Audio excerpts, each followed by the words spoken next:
Tayana Davis had destroyed men in courtrooms for less than what she was looking at on her phone screen. She sat in her corner office on the 42nd floor of the Madison Tower, floor-to-ceiling windows framing a city she'd conquered through sheer brilliance and relentless work. Senior attorney at 31, undefeated in court for the past 18 months. The kind of lawyer opposing counsel feared and clients paid premium rates to secure. But right now, staring at the glowing screen in her hands, none of that mattered. Gary Green, her husband of 3 years, the man who'd held her last week and whispered that she was his entire world. Standing at an elaborate altar on a Santorini cliffside, his arm around a woman in a couture wedding gown that probably cost more than most people's cars. The Instagram post came from at Luxury Lifestyle Mag, a celebrity blogger with 8 million followers. Exclusive: tech billionaire heiress Dominique Laurent's secret dream wedding to her longtime love Gary Green. 5 years of romance culminate in this breathtaking Santorini ceremony. Swipe for more photos of their epic love story. Tayana swiped. Photo after photo. Gary in a custom tuxedo she'd never seen, looking at this woman, Dominique Laurent, the way he'd looked at Tayana on their wedding day. Dominique's hand displaying a massive diamond ring, Gary's matching platinum band catching Greek sunlight, a photo of them cutting a 6-tier cake, another of them dancing on a yacht deck, and the caption on the fourth photo stopped Tayana's heart. 5 years of keeping their relationship private, and now Gary and Dominique are finally making it official. Their friends say they've been inseparable since the day they met. 5 years. Tayana's lawyer brain kicked into overdrive, doing calculations with brutal precision. She'd been married to Gary for 3 years, which meant Gary had been with Dominique, had been married to Dominique based on those rings for 2 full years before he'd ever proposed to Tayana. Before he'd looked into her eyes at their rehearsal dinner and said, "You're the only woman I've ever truly loved." Before he'd slid that ring onto her finger and promised her forever. Before he'd made her believe she'd finally found someone who saw past her extraordinary beauty to the brilliant, ambitious woman underneath. Tayana Davis was the kind of beautiful that made people stop mid-sentence when she entered a room. Flawless, dark skin that seemed to glow from within. Features so perfectly symmetrical that strangers approached her weakly, asking if she modeled. A figure that made designer clothes look like they'd been created specifically for her body. She'd learned early that beauty could be a weapon or a burden, depending on how you wielded it. She'd chosen to make it a weapon, combined with a mind sharp enough to eviscerate opponents in depositions and a work ethic that put her in the office before dawn and kept her there past midnight. Tayana had built herself into someone untouchable. Except Gary had touched her, had broken through every defense she'd carefully constructed, had made her believe that someone could love her for her mind, her ambition, her drive, not just her face, and it had all been a lie. Her phone buzzed. A text from Gary. "Baby, meeting's running long, might not be able to call tonight. Love you so much. Can't wait to see you when I get home." The timestamp showed he'd sent it 3 hours ago, right before he'd walked down that Santorini aisle toward his billionaire wife. Tayana's hands didn't shake. Her breathing didn't accelerate. Years of maintaining composure in high-stakes negotiations had trained her to lock down emotion when her brain needed to function. And right now, her brain was functioning with crystal clarity. She opened her laptop and created a new encrypted folder, Green Evidence. Then she started screenshotting every photo from the Instagram post, every comment, every tagged location, every detail. Her phone rang. Unknown number. She ignored it. It rang again. Different unknown number. Ignored. Then her personal cell started vibrating, Gary's name flashing on the screen. She watched it buzz. Once, twice, 3 times. Let it go to voicemail. Immediately it started ringing again. Tayana powered off the phone and went back to her laptop. She pulled up her firm's database and started searching. Financial records from cases she'd worked on that involved Gary's business dealings. Email chains where she'd provided legal advice. Documents she'd reviewed and approved with her signature. Her stomach turned as she found the first one. A tax filing from 2 years ago where Gary had declared himself unmarried for federal purposes. She'd reviewed that document, had asked him specifically, "This shows you as single, is that correct?" And Gary had looked her in the eyes and said, "Of course, I'm not married yet. Not until I marry you." She'd believed him, had signed off on the document, had used her legal expertise to help him structure deals that were based on fraudulent marital status. He'd made her an unwitting accomplice. Tayana's jaw tightened as the full scope of Gary's betrayal crystallized. This wasn't just personal, this was federal crime, marriage fraud, tax evasion, perjury on official documents, wire fraud, and he'd used her, a respected attorney, to legitimize it all. She pulled up more files, found more lies, more documents where Gary had falsified his marital status, and she'd provided legal cover without knowing she was enabling fraud. The brilliant attorney who'd built her career on seeing through lies had been living one for 3 years. Her office door opened. Her assistant Karen stuck her head in. "Ms. Davis, you have a call from someone named Dominique Laurent. She says it's urgent regarding Gary Green. Should I—" "Put her through," Tayana said, her voice steady. Karen's eyes widened at Tayana's tone, cold enough to freeze steel, but she retreated without comment. The phone on Tayana's desk lit up. She let it ring 3 times before answering. Control was everything. "This is Tayana Davis. Ms. Davis." The voice on the other end was refined, controlled, but carrying an edge of something sharp. "My name is Dominique Laurent. I believe we have a significant problem in common named Gary Green." "I'm listening." "I saw your comment on the Instagram post about my wedding. Congratulations on your marriage, Gary. At first I thought you were just a friend. Then my assistant showed me your profile." Dominique paused. "You're listed as married to Gary Green, have been for 3 years. "That's correct. I've been married to him for 5. The words hung in the air between them, heavy with implications neither woman wanted to voice. "I see," Tayana said quietly. "So we're both married to a bigamist." "It appears so." Dominique's composure cracked slightly. "Ms. Davis, Tayana, I had no idea you existed until 20 minutes ago. I've been trying to reach Gary since I saw your comment, but he's not answering. I think he knows we've both discovered the truth." "Good," Tayana said. "Let him panic." A pause. Then, unexpectedly, Dominique laughed, sharp and bitter. "You're angry." "I'm calculating," Tayana corrected. "Anger is unproductive. Strategy is effective." "You're a lawyer, corporate attorney, top of my field, which means I know exactly what kind of legal hell Gary Green just walked into." Tayana's voice was ice cold. "Bigamy is a federal crime. So is tax fraud, which I'm certain he's been committing using both marriages. So is marriage fraud, wire fraud, and about a dozen other charges I can think of off the top of my head." "I have excellent attorneys," Dominique said, "and unlimited resources to pursue this." "I am an excellent attorney," Tayana replied, "and I have 3 years of evidence documenting Gary's lies. Between your resources and my expertise, Ms. Laurent, we can destroy him." Another pause.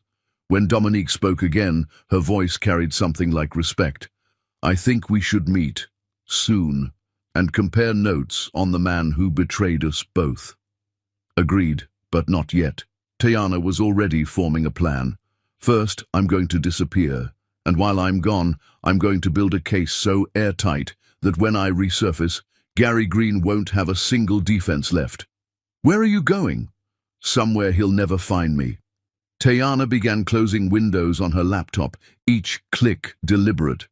"When I'm ready, when the case is bulletproof, I'll contact you. Until then, don't tell anyone you've spoken to me. Let him wonder. Let him search. Fear is a weapon, Ms. Laurent, and I intend to use it." "I like the way you think, Ms. Davis." "Call me Tayana. We're going to be allies in this." "Then call me Dominique." "And Tayana?" A pause. "Make him suffer." "That's the plan." Tayana ended the call and sat back in her leather chair, staring out at the city skyline as the sun began setting. Golden light painted the buildings, turning ordinary glass into something that looked like fire. Appropriate. because she was about to burn Gary Green's entire world to ashes. She stood, walked to her assistant's desk, and delivered her instructions with the same calm she used when closing million-dollar deals. "Karen, cancel everything on my calendar for the next 6 months.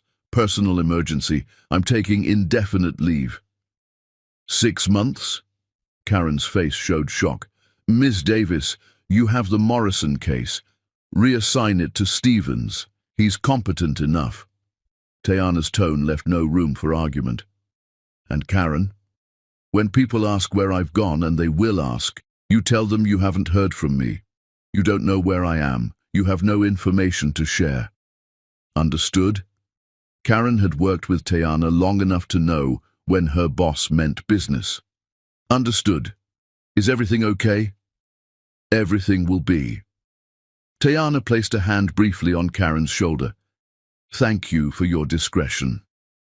Then she walked out of the office she'd worked so hard to earn, rode the elevator down 42 floors, and went home to the penthouse she'd shared with a man who'd turned out to be a complete stranger. The apartment felt different now, contaminated. Every surface, every piece of furniture, every memory, all of it poisoned by the knowledge that nothing had been real. Tayana moved through the space with military efficiency. 2 suitcases, essential clothes, her laptop, documents from the safe Gary didn't know about, the one she'd installed herself because some part of her had always believed in being prepared for the worst. Smart woman, just not smart enough to see this coming. From that safe, she pulled out $50,000 in cash, emergency money she'd been saving for years, money Gary had never known existed. Along with it came her backup passport, a separate credit card in her maiden name that Gary had never seen, and a burner phone still in its package. Tayana carried everything to the dining room table and sat down with a piece of legal letterhead. Her handwriting was precise, each word chosen for maximum impact. Notice of dissolution of marriage. Gary Green, this marriage is hereby terminated effective immediately due to fraud, deception, and bigamy. Divorce proceedings will be filed upon my return. Do not contact me. Do not search for me. Do not attempt to find me. You are not who I thought you were, and I am not who you will ever touch again. Tayana Davis, Esquire, Senior Attorney at Law. She read it 3 times, making sure every word was exactly right. Then she walked to their apartment door and taped it to the outside, where every neighbor on their floor would see it, where Gary would see it the moment he stepped off the elevator. Public humiliation for public betrayal. Tayana rolled her suitcases into the hallway, locked the door behind her, and dropped her keys in the mail slot. She wouldn't be coming back. Not to this apartment, not to this life, not to the woman who'd been stupid enough to believe in Gary Green's lies. At the airport, she bought a one-way ticket to Portland with cash. No electronic trail, no credit cards, no way for Gary to track her. In the bathroom, she methodically destroyed every credit card she owned, snapping them in half and tossing the pieces in different trash cans. Her phone, the one Gary knew about, got factory reset and wiped, the SIM card she snapped with her bare hands before throwing the phone itself in a garbage bin near her gate. Tayana Davis, as Gary knew her, was disappearing. As her plane lifted off the runway, city lights spreading below like scattered diamonds, she allowed herself to think one last time about the man she'd married. Gary had protected her once. Early in their marriage, when 2 men tried to rob her walking home from late work, Gary had heard her scream and run toward danger without hesitation.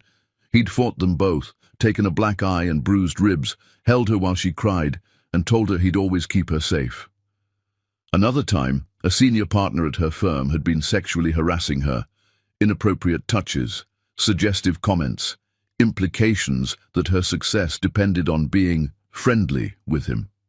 Tayana had been documenting everything, preparing to file complaints. But before she could, the harassment stopped completely. Gary had gone to the man's house.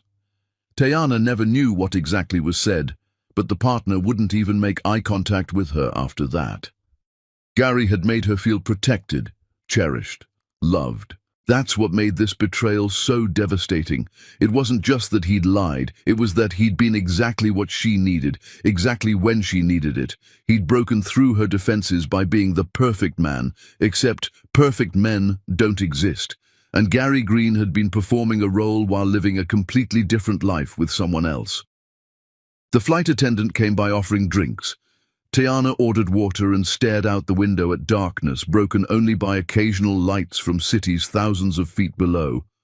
She wasn't crying, wasn't breaking down, wasn't falling apart. She was calculating, planning, building a strategy that would ensure Gary Green faced every single consequence he'd been running from.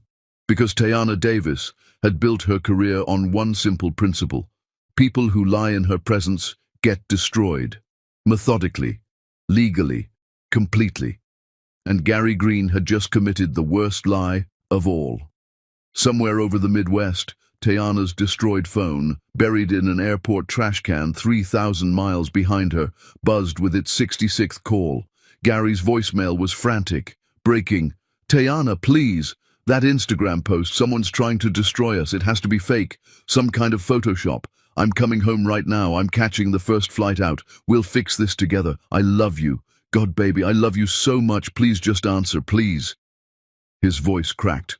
"Don't do anything crazy. I can explain everything. Just please, please answer your phone." But Tiana was already gone, disappearing into the night like smoke, a ghost haunting the empty space where Gary's lies used to live. When he came home to their apartment, he'd find nothing but a divorce notice taped to the door and the echoing silence of consequences he'd spent 5 years pretending didn't exist. And in the mountains of Oregon, Tiana would rebuild herself into something Gary Green wouldn't recognize, something harder, sharper, and absolutely committed to one purpose: making sure that when she came back, she wouldn't just destroy him, she'd erase him from existence. Gary Green had underestimated her for the last time, and he was about to learn that the most dangerous person in any courtroom isn't the one who yells the loudest. It's the one who calculates in silence and strikes when you least expect it. Tiana smiled in the darkness of the plane cabin, cold and certain. The game had just begun, and she'd already won. Chapter 2. The Mountain Sanctuary. The mountains swallowed Tiana whole, and she let them. She'd driven 3 hours north of Portland into the Oregon wilderness, until the roads turned from highways to 2-lane back roads to gravel paths that didn't appear on any GPS. The cabin she found was listed under off-grid rentals on a website that looked like it hadn't been updated since the early 2000s. Perfect. The owner was a woman in her 70s who asked exactly 0 questions when Tiana showed up with cash and a fake name. Rachel Monroe paid 6 months up front, $15,000 in $100 bills, and the old woman handed over keys and a handwritten list of instructions for the well pump and wood stove. "You running from the law or from a man?" the woman asked as Tiana was leaving. "Does it matter?"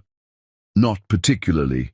Just wanted to know if I should expect police or a desperate fool showing up asking questions." The woman's eyes were sharp, knowing. "Police, I cooperate. Desperate fools, I tell them I've never seen you." "Desperate fool," Tiana confirmed. The woman nodded. "Then you were never here, Rachel Monroe."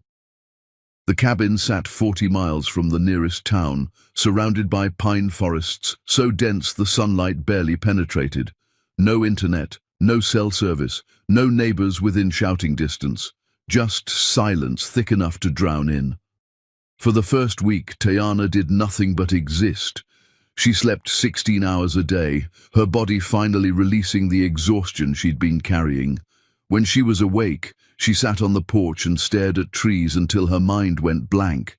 She didn't think about Gary, didn't think about the wedding, didn't think about the 3 years of lies. She just breathed. The second week, she started hiking, mile after mile through wilderness that didn't care about her heartbreak or her rage. The physical exhaustion helped. Climbing steep trails until her lungs burned and her legs screamed gave her something to focus on besides the betrayal playing on loop in her head.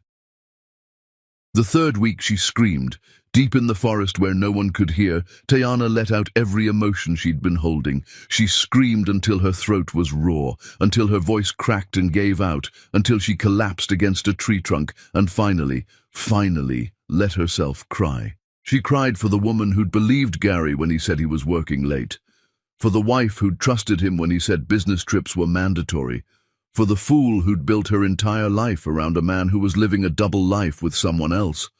When the tears stopped, something else remained. Not grief, not sadness. Something harder and colder that settled in her chest like ice. Determination.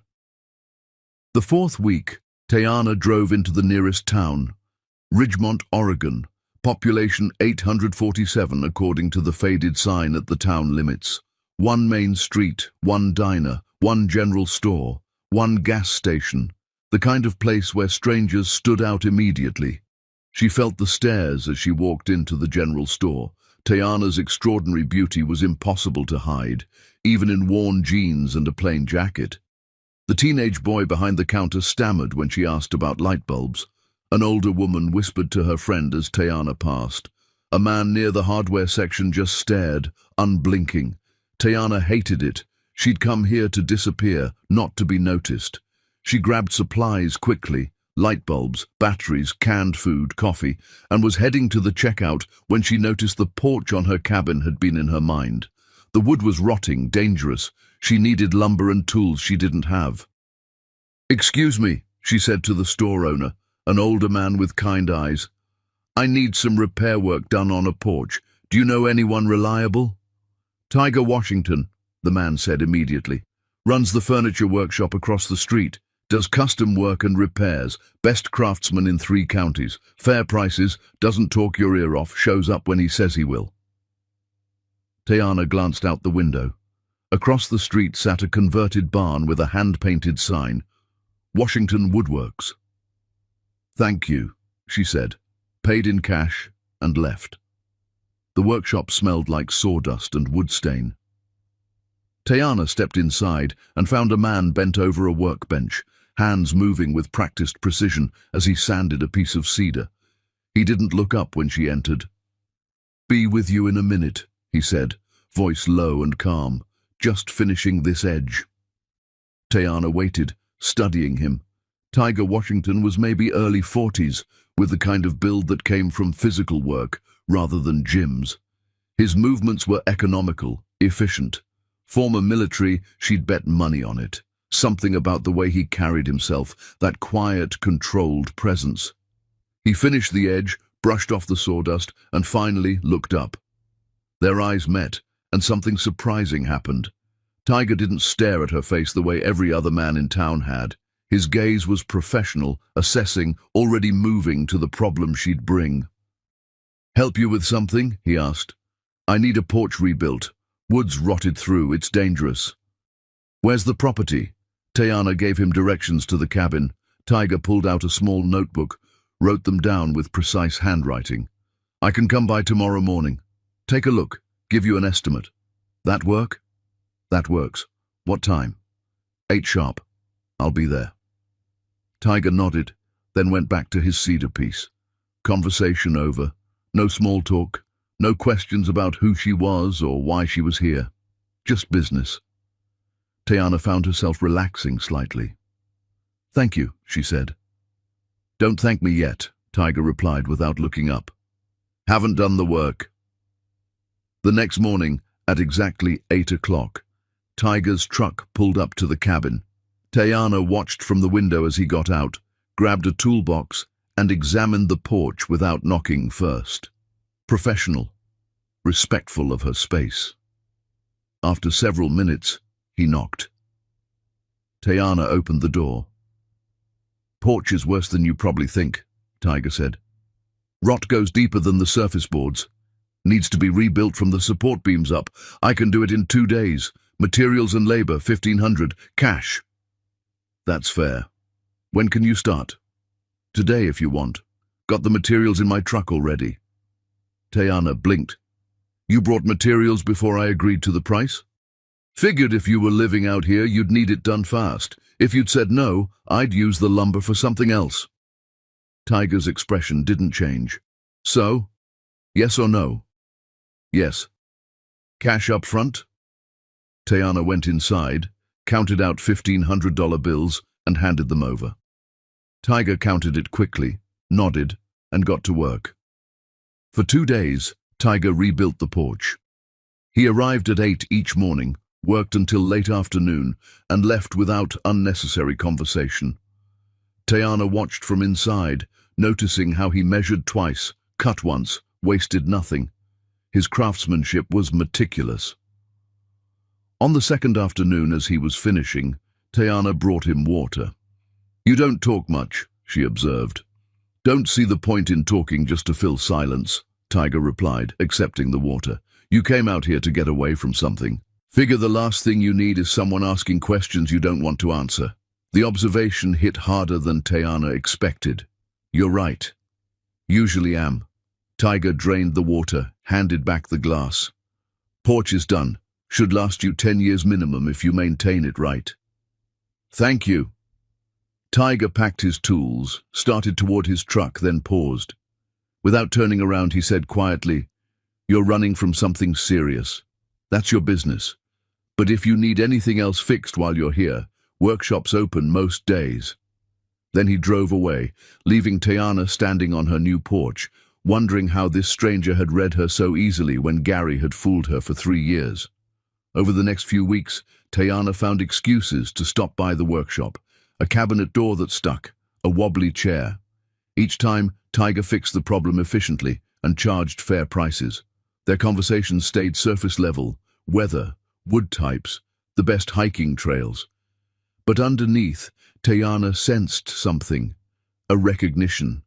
Like Tiger knew what it meant to run from something that hurt too much to face. She told herself she was just being practical. The cabin needed repairs, and Tiger was skilled. That's all it was. But when she lay awake at night in her isolated cabin, she kept thinking about the way Tiger had protected her privacy without her having to ask. The way he treated her like a person, not a beautiful object to be stared at. The way his presence felt solid and real in a world where everything she'd trusted had turned out to be fiction. Tayana pushed the thoughts away. Trust was what destroyed her. She wouldn't make that mistake again. No matter how steady Tiger Washington seemed, she was done believing in anyone but herself. Late one night, as Tayana sat on her rebuilt porch under a sky full of stars she never saw in the city, her encrypted laptop, which she'd been avoiding, chimed with a news alert. She'd set up a search years ago for Gary's name, back when she'd been proud to see his business successes mentioned in the press. She'd forgotten to disable it. The headline made her blood run cold. "Billionaire Dominique Laurent files for divorce, alleges fraud and bigamy against husband Gary Green." Tayana clicked the article. Dominique had discovered everything. The Instagram comment had led her to investigate, and what she'd found had detonated Gary's entire world. Federal prosecutors were now involved. Marriage fraud, tax evasion, wire fraud. Gary was facing serious prison time, and according to the article, investigators were desperately searching for Gary's second wife, Tayana Davis, whose testimony could seal his fate. Tayana closed the laptop and stared into the darkness. Gary's world was collapsing, just like hers had, but the prosecutors wanted her to come back, to testify, to be part of destroying the man who'd destroyed her. She sat there for hours, wrestling with the decision. Part of her wanted to stay hidden forever, to let Gary suffer without her involvement. But another part, the part that had screamed in the forest, that had cried until she had no tears left, wanted to watch him burn, and she wanted to light the match herself. Chapter 3. The Husband's Discovery. Gary Green stood in the hallway of his building, staring at the paper taped to his apartment door like it was a bomb about to explode. His hands shook as he ripped down the divorce notice, the sound of tearing paper obscenely loud in the quiet hallway. He could feel his neighbors watching through peepholes, hear whispered conversations behind closed doors. Everyone on this floor would know by morning, everyone in the building by afternoon. Tayana had made sure of that. Inside the apartment, the emptiness hit him like a physical blow. Every trace of her was gone, her clothes, her books, her ridiculous collection of coffee mugs from every city she'd ever visited for work. The bathroom counter where her skincare products had cluttered every available surface, bare. The closet where her power suits had hung, empty. Even the photographs were gone, leaving pale rectangles on the walls where frames had protected the paint from fading. She'd erased herself from his life as completely as if she'd never existed. Gary pulled out his phone with trembling fingers and dialed her number. The automated voice that answered felt like a slap. "The number you have reached is no longer in service." He tried her office. "Ms. Davis is on indefinite personal leave," her assistant said, in a tone that suggested she'd been instructed to say nothing more. "I can't provide additional information." "This is her husband," Gary said, desperation bleeding into his voice. "I need to know where she is. It's an emergency." "I understand, Mr. Green, but I have no information to share. Goodbye." The line went dead. Gary called Tayana's closest friend, a fellow attorney named Simone who'd been in their wedding. She answered on the third ring. "You have some nerve calling me," Simone said, her voice ice-cold. "Simone, please, I need to find Tayana. She's not answering her phone and I—" "Good. I hope you never find her." The anger in Simone's voice was razor-sharp. "I hope she's somewhere you can't touch, can't manipulate, can't lie to anymore. You're disgusting, Gary, married to another woman the entire time, while Tayana was building you up, supporting your business, standing by you. You don't understand. It's complicated. It's not complicated. It's called bigamy. It's called fraud. It's called being a lying piece of trash who doesn't deserve to breathe the same air as Tayana Davis." Simone's voice dropped to something even colder. "And just so you know, when the police come asking questions, I'm telling them everything I know. When lawyers come looking for witnesses, I'm volunteering. You're going to pay for what you did to her." She hung up. Gary stood in the empty apartment, panic rising in his chest like floodwater. He dialed the private investigator he'd used for business matters. "I need you to find someone. My wife, Tayana Davis. She disappeared, and I need her location immediately." "I'll need details," the investigator said. "Credit card records, phone pings, known associates?" "She's not using her credit cards, her phone's disconnected, and her associates won't talk to me." Gary's voice cracked. "Please, I need to find her. I'll do what I can. But Mr. Green, if someone doesn't want to be found and they're smart about it, they can disappear completely, especially if they have money and time to plan." Tayana had both. Gary ended the call and opened Instagram, staring at the post that had destroyed everything. Thousands of comments now, most congratulating Dominique. But near the top, Tayana's comment remained, "Congratulations on your marriage, Gary." 7 words that had detonated his entire existence. His phone rang. "Dominique." Gary's stomach dropped, but he answered, "Where are you?" Her voice was calm, controlled, dangerous. "Home. I flew back early when you saw that I found out about your other wife." Dominique's laugh was sharp. "Your secret marriage to Tayana Davis, the woman you've been living with for 3 years while you were married to me for 5? "Dominique, I can explain." "Explain what, exactly? Explain how you committed bigamy. Explain how you used my money to fund your double life. Explain how you falsified tax documents, lied on federal filings, and committed about a dozen other felonies I'm still discovering." Her voice rose slightly, the only crack in her composure. "I had my attorneys pull everything, Gary, every bank record, every filing, every lie you told." Gary's knees went weak. He sat down hard on the couch. "Please, don't do this." "I already did it. I filed for divorce this morning. I also contacted federal prosecutors. They're very interested in your creative accounting and marriage fraud." Dominique paused. "And they're very interested in finding Tayana Davis. Because her testimony, that's what will put you in prison for the next 20 years. "She won't testify," Gary said, grasping at anything. "She's too hurt. She just wants to disappear. She won't come back." "Are you sure about that?" Dominique's question hung in the air.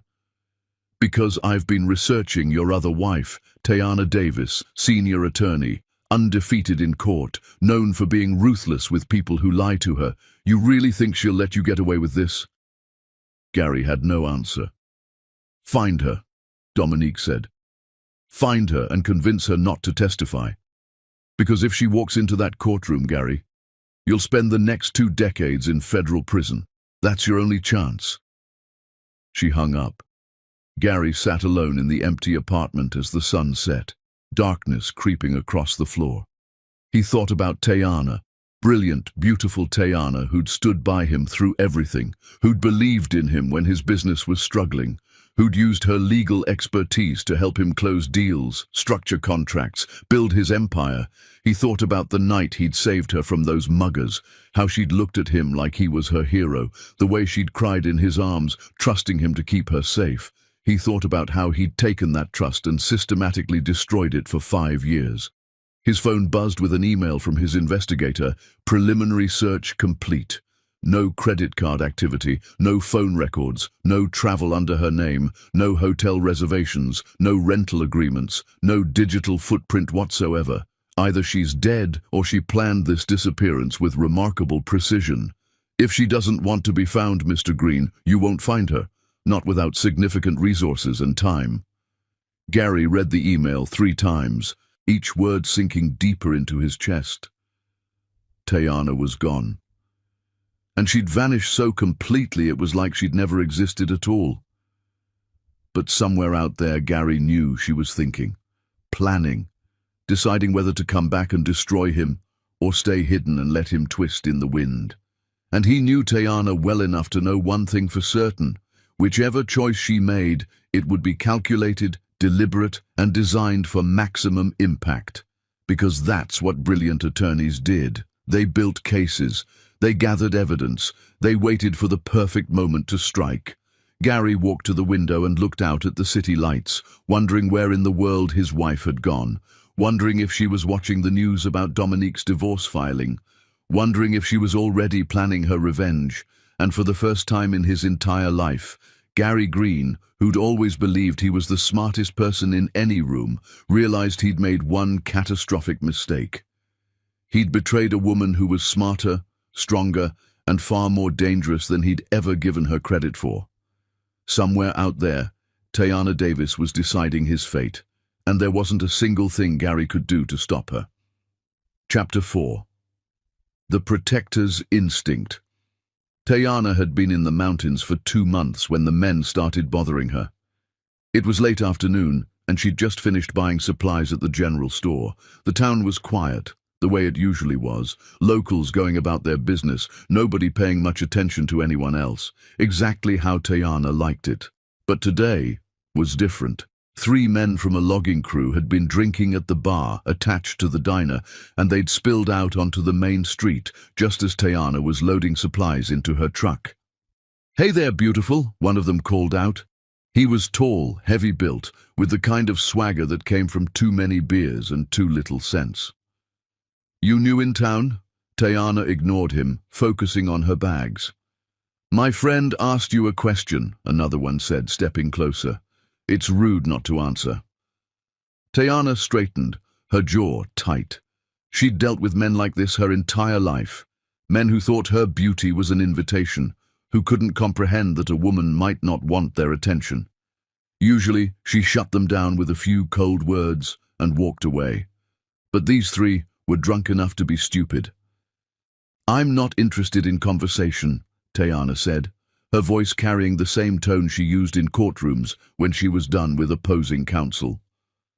"Move along."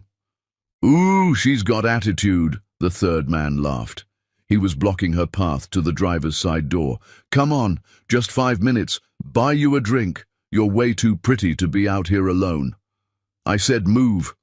What if I don't want to?" He leaned against her truck, smirking. "What are you going to do about it?" Tayana's hand moved toward her purse, where she kept pepper spray. But before she could reach it, a voice cut through the tension like a knife. "The lady said, move." Tiger Washington stepped out from his workshop across the street, his posture relaxed but radiating something that made all 3 men straighten up immediately. He wasn't threatening. He didn't raise his voice. He just stood there, hands loose at his sides, watching. The drunk men looked at him, looked at each other, then back at Tiger. "We're just talking," the tall one said, defensive now. "No, you're not. You're harassing someone who wants nothing to do with you." Tiger's voice stayed level. "And now you're leaving." "Or what?" the one blocking Tayana's door said, trying to sound tough. Tiger didn't answer. He just looked at the man with the kind of steady, unblinking stare that Tayana recognized from depositions, the look of someone who'd seen real violence and wasn't afraid of it. The man backed down immediately. "Whatever, man. Not worth it." All three of them walked away, muttering under their breath but moving quickly. Tiger watched them go until they turned the corner, then looked at Tayana. "You okay?" "I had it handled," Tayana said, her walls going up automatically. "But thank you. I know you did. Saw you reaching for something in your purse. Pepper spray?" When Tayana nodded, Tiger continued. "Smart. But 3 drunk idiots against 1 person? Better to avoid the fight entirely." He started to walk back to his workshop, clearly considering the matter closed. "Tiger!" Tayana called after him. He stopped. "Why'd you help?" "Because you needed it." He said it like it was the simplest thing in the world. "And because you shouldn't have to defend yourself alone just because you're beautiful and they're drunk." Then he went back to his workshop, leaving Tayana standing by her truck, something unfamiliar warming in her chest. That night, lying in bed in her isolated cabin, Tayana couldn't stop thinking about how Tiger had stepped in without making her feel weak. He hadn't treated her like a damsel who needed saving. He'd just evened the odds, given her backup when the situation turned dangerous. Gary used to protect her like that, she remembered, back when she thought he was the man she'd spent her life with. But Tiger was different. He didn't expect gratitude, didn't use it as an excuse to get closer. He just helped and walked away. Tayana pushed the thoughts aside and pulled out her laptop. The news articles about Gary's implosion had multiplied. Dominique's divorce filing was national news now. Legal experts were speculating about criminal charges, and every article mentioned the same thing. Prosecutors are seeking testimony from Gary Green's second wife, whose whereabouts remain unknown. They wanted her to come back, to testify, to be part of destroying him. Tayana closed the laptop and stared at the ceiling. She still wasn't ready, but something was shifting inside her, changing from the raw hurt of 2 months ago into something colder and more focused. Revenge. Over the next few weeks, Tayana found herself at Tiger's workshop more often. She'd bring him coffee from the diner. He'd show her how to sand wood properly, how to choose the right stain, how to build something strong that would last. Their conversations stayed surface level: mountain weather, wildlife sightings, the best firewood for winter. But sometimes, in the quiet moments, deeper truths slipped through. "You ever wonder if people can change?" Tayana asked one afternoon while Tiger was teaching her to use a handplane. Tiger looked up from the piece of oak he was working on. "Change from what to what?" "From someone who hurts you into someone trustworthy." "No," Tiger said immediately. "People who hurt you aren't broken versions of good people. They're exactly who they are.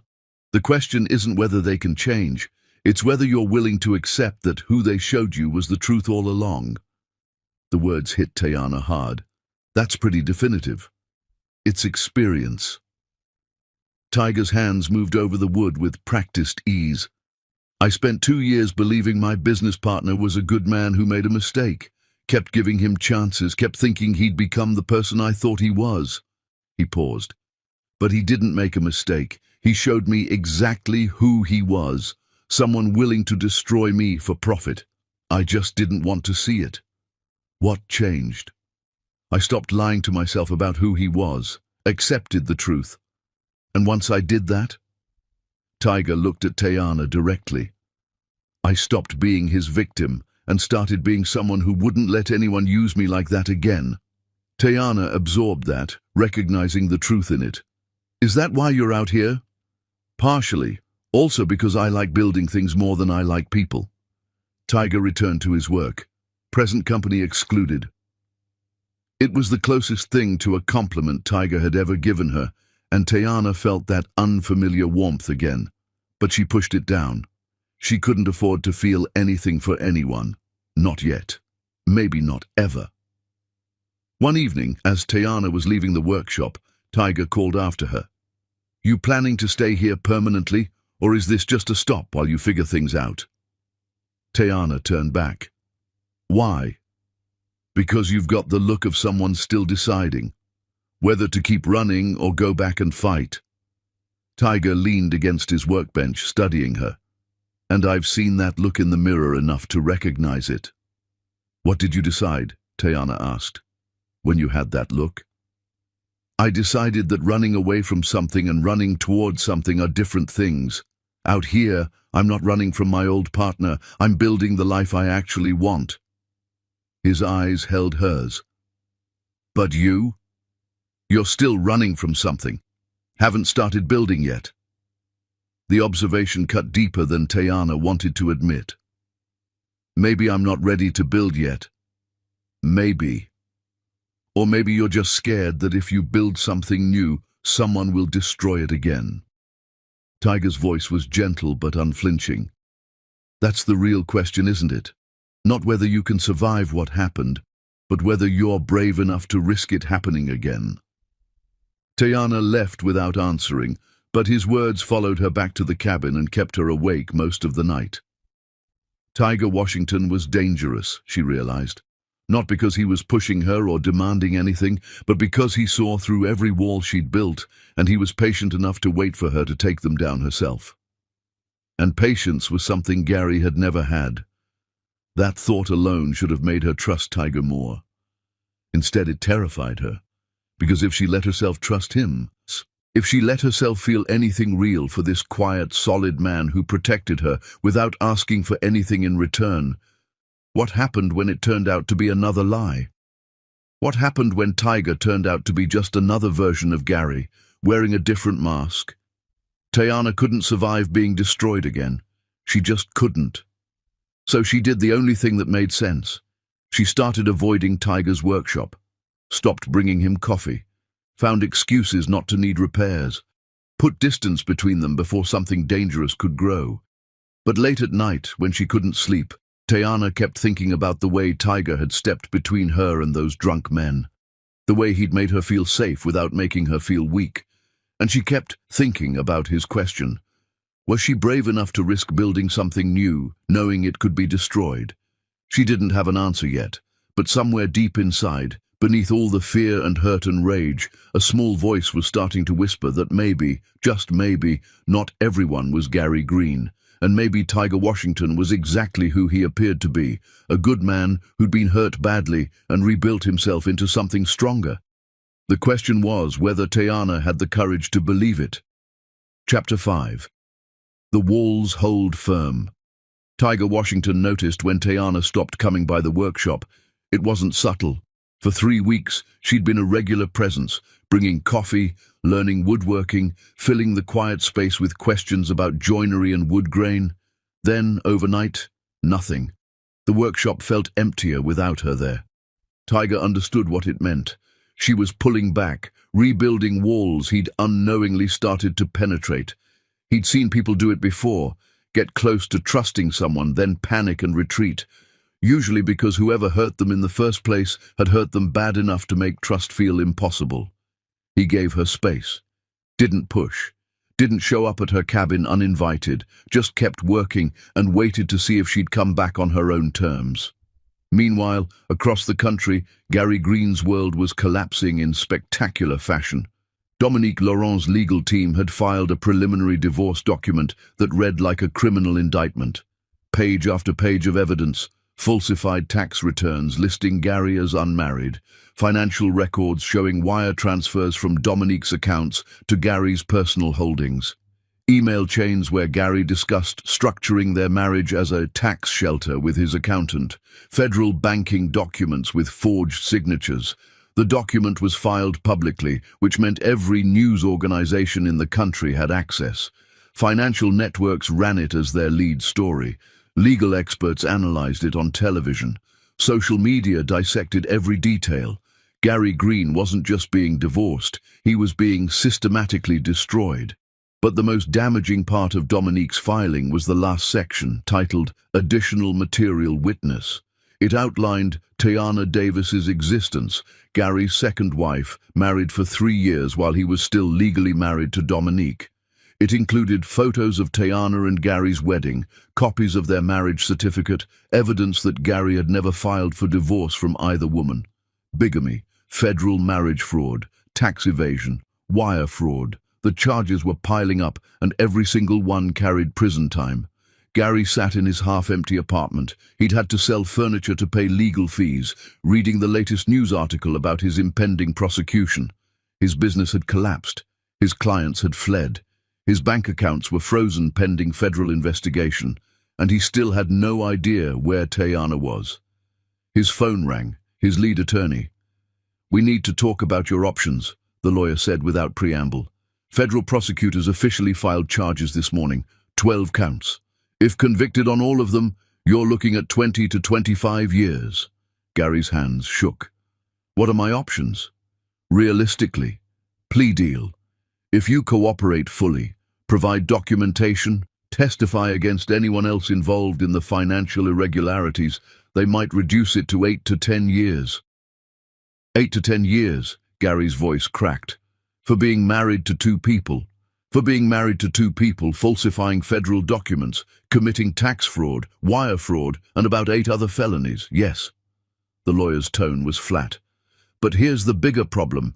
Dominique Laurent is cooperating fully with prosecutors. She's providing evidence, testimony, everything. She wants you buried." "What about Tayana?" "That's the wild card. If she surfaces and testifies, your chances of any favorable deal drop to almost zero. Her testimony would corroborate everything Dominique is saying, plus add additional fraud charges related to your relationship with her." The lawyer paused. "You need to find her, Gary. Convince her not to testify. It's your only shot." "I've been trying. She's vanished." "Try harder, because if she walks into that courtroom, you're done." The call ended. Gary stared at his phone, desperation clawing at his chest. He'd already spent $30,000 on private investigators who'd found nothing. Tayana Davis had disappeared as completely as if she'd never existed. His mind went to the memories he'd been avoiding, the good times, before everything fell apart. Tayana laughing at his jokes, Tayana supporting him through business failures, Tayana standing by him when everyone else doubted. There was a night, early in their marriage, when Gary had been at his lowest. A major deal had fallen through. He'd been on the verge of bankruptcy. Tayana had held him while he cried, told him they'd figure it out together, helped him restructure his business plan until it worked. She'd saved him then, and this is how he'd repaid her. Gary pulled up old photos on his phone. Tayana on their wedding day, absolutely stunning in her dress, looking at him like he was everything she'd ever wanted. Tayana at the beach, laughing with her head thrown back. Tayana asleep on their couch after a long day in court, still in her power suit, beautiful even in exhaustion. He'd destroyed the best thing in his life, and now she was gone. His phone buzzed with a text from a number he didn't recognize. "Stop looking for her. She doesn't want to be found." "A friend." Gary stared at the message. Someone who knew where Tayana was. Someone protecting her. He tried calling the number. It rang once, then disconnected. When he tried again, the number was no longer in service. Back in Oregon, Tayana sat in her cabin, staring at the burner phone she'd used to send that message. She'd bought it in a town 3 hours away, sent one text, and destroyed it immediately after. Untraceable. But sending that message had accomplished something important. It told Gary she was alive, watching, and choosing not to come back. That uncertainty would destroy him more effectively than any testimony. Tayana opened her laptop and scrolled through more news articles. The prosecution was building their case methodically, piece by piece. They didn't need her testimony yet. Dominique was providing enough evidence to move forward. But eventually they'd push harder to find her. Eventually she'd have to decide. Come back and destroy Gary in court, or stay hidden and let him twist in the wind. Tayana was leaning toward option 1. But she wasn't ready yet. A knock on her cabin door startled her. She closed the laptop quickly and walked to the door, checking through the window first. Tiger stood on her porch, holding something wrapped in cloth. Tayana opened the door. "I didn't call for any repairs." "I know. Brought you something." Tiger held out the cloth. "You left your coffee mug at the workshop 3 weeks ago. Thought you might want it back." It was a flimsy excuse, and they both knew it. Tayana took the mug. "Thank you." Tiger nodded, started to leave, then stopped. He turned back, his expression more serious than she'd ever seen it. "I don't know what you're running from," he said quietly. "And I don't need to know. But I do know this. Whatever it is, you're strong enough to face it. I've watched you rebuild a porch from scratch, learn woodworking in weeks, survive alone in these mountains without complaint. You're not someone who stays down." He met her eyes. "So whenever you're ready to stop running and start fighting, you'll be ready for it." Tayana's throat tightened. "What if I'm never ready?" "Then you stay here and build a quiet life. Nothing wrong with that." Tiger shrugged. "But I don't think that's who you are. I think you're someone who faces things head on. You're just scared right now, and that's okay. Being scared doesn't make you weak. Staying scared forever, that's what gets you." He left before Tayana could respond. She stood in her doorway holding the coffee mug, watching his truck disappear down the mountain road. Tiger's words echoed in her head, mixing with the anger she'd been cultivating for months, the hurt she'd been burying, the rage she'd been afraid to unleash. Maybe he was right. Maybe she was strong enough to face this. Maybe it was time to stop hiding and start fighting. That night, Tayana made a decision. She pulled out her laptop and started typing. Not to prosecutors, not to lawyers, to Dominique Laurent directly. The message was simple. "Ms. Laurent, my name is Tayana Davis. I believe we have something in common. We were both betrayed by the same man. I'm ready to talk. But I do it on my terms, in my time. If you're interested in comparing notes about the man who destroyed us both, reply to this email. We'll arrange a meeting." Tayana hit send before she could second-guess herself. Then she sat back and waited to see if Dominique would respond. Because if she was going to destroy Gary Green, she wouldn't do it alone. She'd do it with the one person who had as much reason to want him buried as she did. 2 women betrayed, 2 women brilliant, 2 women ready for revenge. Gary Green had no idea what was coming for him. But he was about to find out. Chapter 6. The husband who once protected her. Dominique Laurent's response came within 3 hours. Tayana's encrypted email chimed in the dead of night, pulling her from restless sleep. She grabbed her laptop, heart pounding, and opened the message. "Ms. Davis, I've been hoping you'd reach out. I have questions only you can answer, and I suspect you have questions for me as well. I'm willing to meet on your terms. Name the place and time. I'll come alone. D.L." Tayana read the message 3 times, analyzing every word the way she'd analyze a contract. Dominique was smart. No pressure, no demands, just a straightforward offer, exactly how Tayana would have approached it if their positions were reversed. She typed back, 2 weeks from today. I'll send you coordinates the day before. Come alone, or I disappear again. Dominique's reply was immediate. Understood. Thank you for trusting me with this. Tayana closed the laptop. Trust was a strong word for what she was doing. This wasn't trust. This was strategy. Dominique had resources, evidence, and motivation. Together, they could build a case against Gary that would be absolutely unbeatable. But over the next 2 weeks, as Tayana prepared for the meeting, her mind kept drifting to memories she'd been trying to suppress. Memories of when Gary wasn't the monster who'd betrayed her, when he was the man who'd protected her. It had been a late night, 3 years ago, just after they'd gotten married. Tayana was walking home from the office, only 6 blocks, a route she'd walked hundreds of times. But that night, 2 men had been waiting in an alley. They'd grabbed her, demanding her purse, her phone, her jewelry. Tayana had fought. She'd taken self-defense classes, knew how to handle herself. But 2 against 1, both men bigger and stronger, and she'd been losing ground fast. Then Gary's voice had cut through. Get away from my wife." He'd been a block behind her, had heard her shout, and he'd run toward danger without hesitation. Gary had fought both men with a ferocity Tayana had never seen, taking hits himself to protect her. He'd ended up with a black eye and bruised ribs, but the attackers had fled. Afterward, sitting in the emergency room while a doctor checked Gary's injuries, he'd held Tayana's hand and said, "I'll always protect you, no matter what. That's what marriage means." She'd believed him. Another memory surfaced. 6 months into their marriage, a senior partner at Tayana's firm had been making her work life hell. Inappropriate comments, unwanted touches, implications that her success depended on being friendly with him. Tayana had documented everything, planning to file a formal complaint. But before she could, the harassment stopped completely. The senior partner avoided her, wouldn't even make eye contact. When Tayana asked what happened, Gary had simply said, "I had a conversation with him. He won't bother you again." What kind of conversation? The kind where I made it very clear that if he ever looked at you wrong again, he'd regret it for the rest of his life. Gary's voice had been cold, absolute.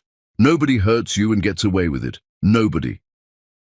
At the time, Tayana had felt cherished, protected, loved. Now, sitting in her mountain cabin, she realized the cruelty of it.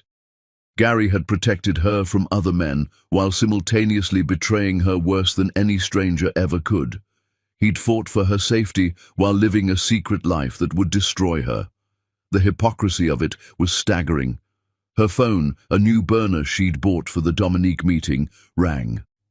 Unknown number. Tayana considered not answering, but something made her pick up. "Tayana?" Gary's voice, desperate and broken. "Please don't hang up. Please." Her blood ran cold. "How did you get this number?"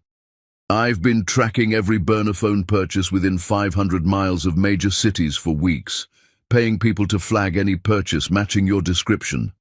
Gary's words came out in a rush. "I know you're somewhere remote. I know you're still alive. Please, just listen for 1 minute." Tayana should have hung up, should have destroyed the phone immediately, but something kept her on the line. Maybe she needed to hear what he'd say. Maybe she needed to know if he'd actually apologize or just make excuses. 1 minute, she said, her voice ice cold. "Then I disappear again and you never find me." "I'm sorry." Gary's voice cracked. "I know that doesn't mean anything. I know sorry doesn't fix what I did. But I need you to know, what we had was real. My feelings for you were real. You were married to someone else the entire time we were together," Tayana said, each word precise and cutting. "Which part of that was real, Gary? The part where you lied about business trips to visit your other wife? The part where you filed fraudulent tax documents? The part where you used me for my legal expertise while using her for her money?" "I never used you." "Don't." The word came out sharp. "Don't insult me by pretending this was anything other than calculated fraud. You're a bigamist and a criminal, and the only thing you're sorry about is getting caught." "That's not true." Gary sounded like he was crying. "Tayana, you have to understand. It started as a business arrangement with Dominique. A marriage on paper for tax purposes and investor confidence. I never meant to fall for you, but I did, and I couldn't lose either of you, so you destroyed us both." Tayana's anger was cold, controlled. "You didn't fall for me, Gary. You manipulated me. Every moment we shared was built on lies. Every time you said you loved me, you were coming from her bed or going to it. Every time you protected me from other men, you were the biggest threat in my life." "I did protect you. Those men who tried to rob you, I fought for you. The partner who harassed you, I made sure he never touched you again. That was real." "You protected me from everyone except yourself." Tayana's voice was steady, but her hands shook with rage. "You made me feel safe while you were the danger. That's not love, Gary. That's control. That's manipulation. That's psychological abuse." Silence on the other end, then quietly. "The prosecutors want you to testify. Dominique's lawyers have been trying to find you. If you come back, if you testify, I go to prison for 20 years. "I know. Tayana, please. I'm begging you. Don't testify. I'll give you whatever you want, money, property, anything. Just don't destroy my life." The audacity of it hit her like a physical blow. "You destroyed your own life when you decided to marry two people at once. You destroyed my life when you made me complicit in your fraud, and now you're asking me to protect you. I'm asking you to remember the good times. Remember when I saved you from those muggers. Remember when I stood up for you against that partner. Remember when I loved you." "You never loved me." Tayana's voice was absolute. "You loved what I could do for you, and now that I can't do anything but destroy you, you're desperate." "That's not true." "Your minute is up, Gary." Tayana stood, looking out at the mountain darkness. "Don't try to find me again. Don't call any more numbers. Don't track any more phones, because the next time I surface, it'll be in a courtroom, and I'll be the prosecution's star witness." "Tayana, wait!" She ended the call, removed the SIM card, and smashed the phone under her boot. Then she sat down and cried. Not for Gary, not for their marriage, but for the woman she'd been 3 years ago, the woman who'd believed in fairy tales and protection and love that turned out to be nothing but smoke and mirrors. That woman was gone now, dead and buried in these mountains. What emerged from the cabin that night was someone harder, colder, and absolutely committed to one thing, making sure Gary Green faced every consequence he'd been running from, because he'd asked her to remember the good times, the times he'd protected her. But what Gary had forgotten was that Tayana was a brilliant attorney who'd built her career on destroying people who lied to her, and now she had all the motivation in the world to destroy the biggest liar she'd ever known. 2 weeks later, Tayana sent Dominique the coordinates for their meeting. A small diner in a town 3 hours from Ridgemont, neutral territory where neither of them had connections. As Tayana drove there, she thought about Gary's plea, about his desperation, about how he'd tried to use their history as a weapon against her. He'd protected her once, that was true, but now she was going to show him what happened when you betrayed someone strong enough to protect herself. Gary Green had underestimated her for the last time, and he was about to learn that the woman he'd destroyed was coming back as something far more dangerous, a survivor with nothing left to lose and everything to prove. Chapter 7. The rainy night. The storm rolled into the mountains without warning, turning afternoon into something dark and violent. Tayana was halfway back from her meeting with Dominique when the rain started, heavy drops that quickly became sheets of water hammering her windshield. The mountain roads turned treacherous, visibility dropping to almost nothing. The meeting had lasted 4 hours. She and Dominique had sat across from each other in a quiet diner booth, two women connected by the same betrayal, and compared notes on the man who'd destroyed them both. Dominique was nothing like Tayana had expected, not cold or calculating, but sharp, controlled, and absolutely certain about what she wanted. Gary in prison for the maximum sentence possible. She'd brought file after file of evidence, financial records, emails, documentation of every lie Gary had told. But what struck Tayana most was Dominique's question near the end. Did he make you feel safe? Like you were the only person in the world who mattered? Yes, Tayana had admitted. He was good at that. He made me feel the same way. Dominique's smile was bitter. That was his greatest skill, making us believe we were special, that we were different, that we were loved. They'd left the diner as allies, not friends, two generals planning a war against a common enemy. Dominique had hugged Tayana before leaving, a brief gesture that felt like a pact being sealed. Now, driving through the storm, Tayana felt something shift inside her. She wasn't alone in this anymore. She had backup, someone who understood. Then her car started sputtering. The engine coughed, stuttered, and died. Tayana guided it to the shoulder, but she already knew this was bad. She was on a deserted mountain road, no cell service, no houses in sight, and a storm that was getting worse by the minute. She tried the engine again. Nothing. Tayana sat in the dark car, rain pounding the roof, and allowed herself exactly 30 seconds of frustration before shifting into problem-solving mode. She had emergency supplies in the trunk. Flashlight, blankets, water. She could wait out the storm here, Deal with the car in the morning, but the temperature was dropping fast, the kind of cold that could turn dangerous overnight. She'd been sitting there for over an hour, shivering despite the blankets, when headlights appeared through the rain. Tiger's truck. He pulled up behind her, got out without hesitation despite the storm, and ran to her driver's side window. Tayana rolled it down. "Engine trouble?" he asked, rain already soaking his jacket. "Won't start. I was going to wait it out here." Tiger shook his head. "Not safe. Temperatures dropping below freezing tonight. You'll get hypothermia." He checked her engine with a flashlight, water streaming down his face. "This needs parts I don't have in the truck. Won't be fixed until tomorrow at earliest." "Nearest hotel?" 50 miles back the way you came. Roads are getting impassable." Tiger looked at her directly. "I live 15 minutes from here. Got a guest room. You can stay there until the storm passes and we get your car fixed." Tayana's instinct was to refuse, to maintain distance, to protect herself from trusting anyone. But she was freezing, genuinely in danger, and Tiger was offering practical help with no strings attached, the same way he'd been doing for months. "Okay," she said. "Thank you. Grab what you need, I'll tow your car tomorrow." Tayana transferred her important bags to Tiger's truck, and they drove through the storm in silence. His cabin appeared through the rain like something out of a dream, beautiful timber construction, large windows, surrounded by tall pines that swayed violently in the wind. Inside was warm, smelling like wood smoke and coffee. Tiger handed Tayana dry clothes, a sweatshirt and sweatpants that were too big but warm, and showed her to a small bathroom where she could change. When she came out, he'd started a fire in the stone fireplace and was making coffee in the kitchen. "Coffee?" he asked.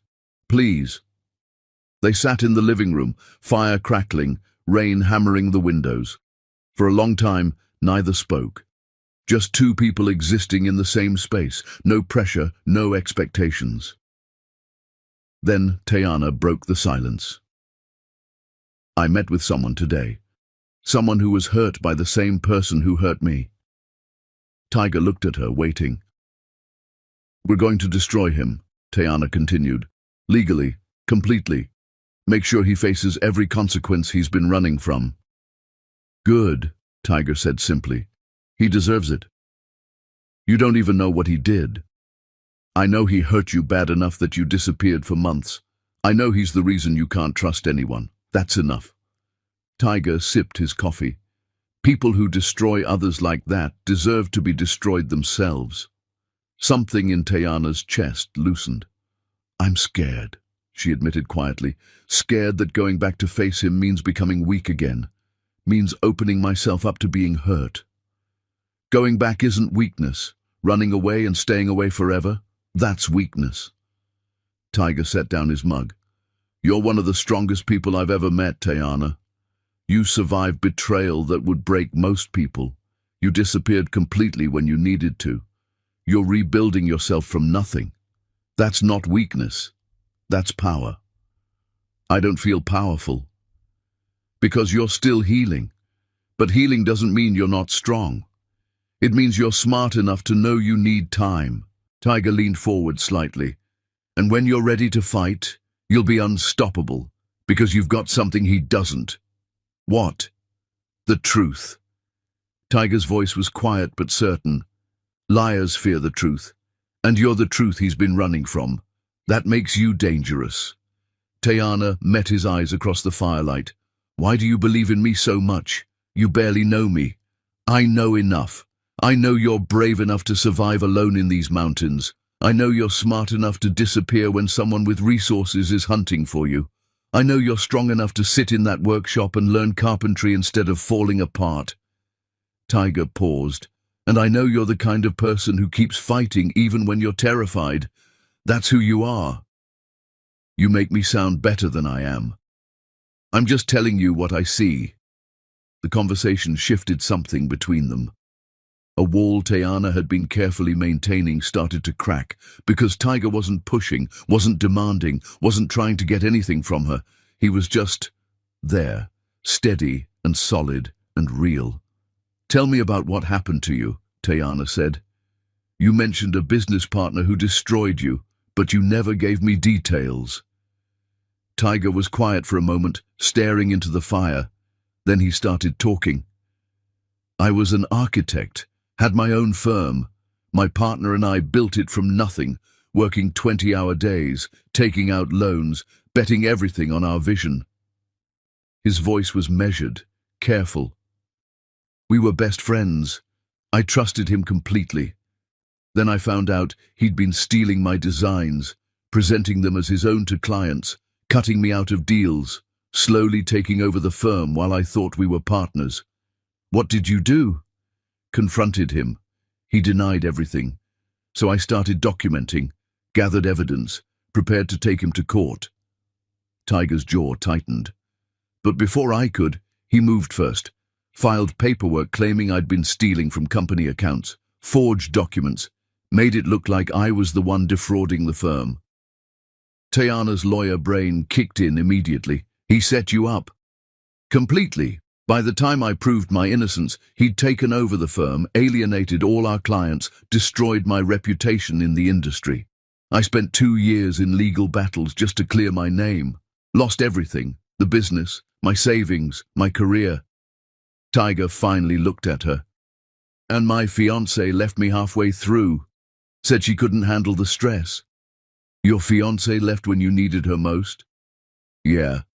Turns out she was more interested in the successful architect than the broken man fighting to prove he wasn't a criminal. Tiger's smile was bitter. So I lost everything. Business, reputation, relationship. All because I trusted the wrong person. I'm sorry. Don't be. It taught me something important. Tiger stood, walked to the window, watched the storm outside. It taught me that some people will destroy you if it benefits them, and it taught me to recognize the difference between people who are temporarily in your life and people who'll stay when things get hard. Is that why you're out here? Tayana asked. Because you couldn't trust anyone anymore? Initially, yes. I came here to hide, same as you. Tiger turned back to face her. But then I realized something. Just because one person destroyed my trust doesn't mean everyone will. I was letting one bad experience dictate my entire future. So what changed?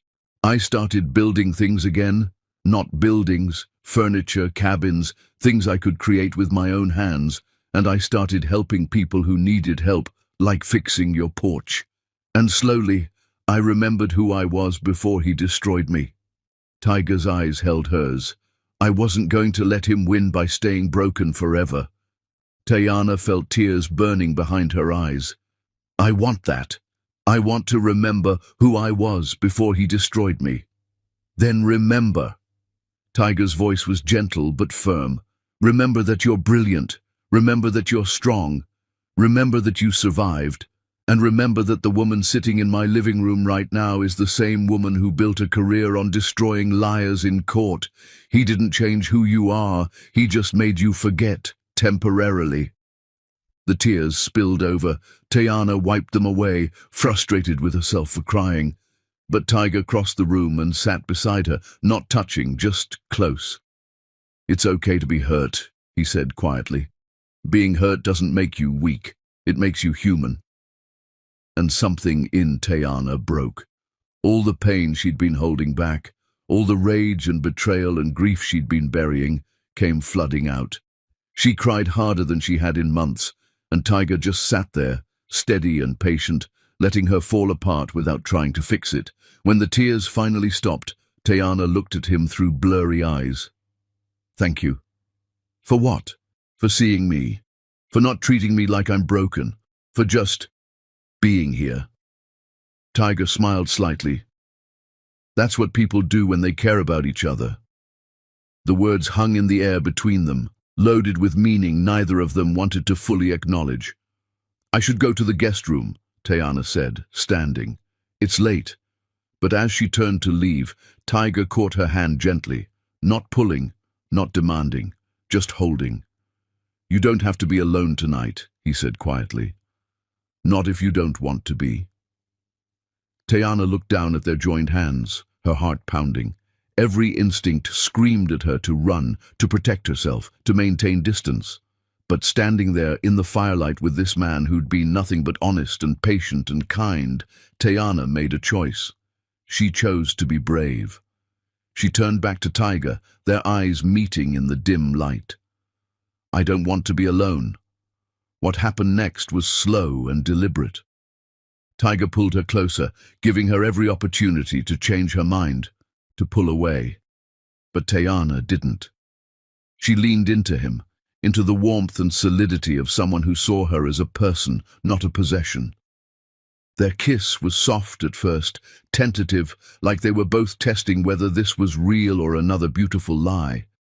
But when nothing shattered, when the moment held steady and true, the kiss deepened. Tiger lifted her easily, carrying her to his bedroom without breaking contact.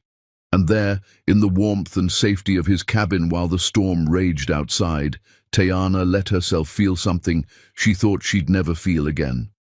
Trust. Their night together was passionate and raw and honest. Two people who'd been broken by betrayal, finding temporary sanctuary in each other. No lies, no games, just two damaged souls choosing connection over isolation. And for the first time in months, Teyana felt like herself again. Strong, powerful, alive. But when morning came, old fears would return, and Teyana would have to decide if she was brave enough to believe that not everyone was Gary Green, or if she'd let her past destroy her chance at something real. Chapter 8. The Trust That Breaks Again. Morning light filtered through Tiger's bedroom windows, soft and golden. Teyana woke slowly, awareness creeping in piece by piece. The weight of an arm around her waist, the warmth of another person beside her, the smell of coffee already brewing somewhere in the cabin. For one perfect moment she felt safe. Then reality crashed in. What had she done? Teyana carefully extracted herself from Tiger's arms and sat up, her heart racing. Last night had been real, honest, everything she'd thought she wanted, but in the cold light of morning, panic flooded through her veins. She'd trusted Gary completely, and he'd destroyed her. What made her think Tiger would be any different? Teyana dressed quickly, grabbing her clothes from where they'd been scattered across the floor. Her hands shook as she buttoned her shirt. She needed to leave, needed distance, needed to think clearly without Tiger's steady presence making her forget why she'd built walls in the first place. "Running already?" Tiger's voice was quiet, not judgmental, just observant. Teyana turned. He was sitting up in bed, watching her with those calm, knowing eyes. "I need to go," she said, her voice shakier than she wanted. "Last night was... I shouldn't have..." "Shouldn't have what?" Tiger stood, pulling on his jeans. "Shouldn't have let yourself feel something? Shouldn't have trusted me? Or shouldn't have admitted you're human? I don't know you well enough to have done what we did. You know me better than you think." Tiger's voice stayed level.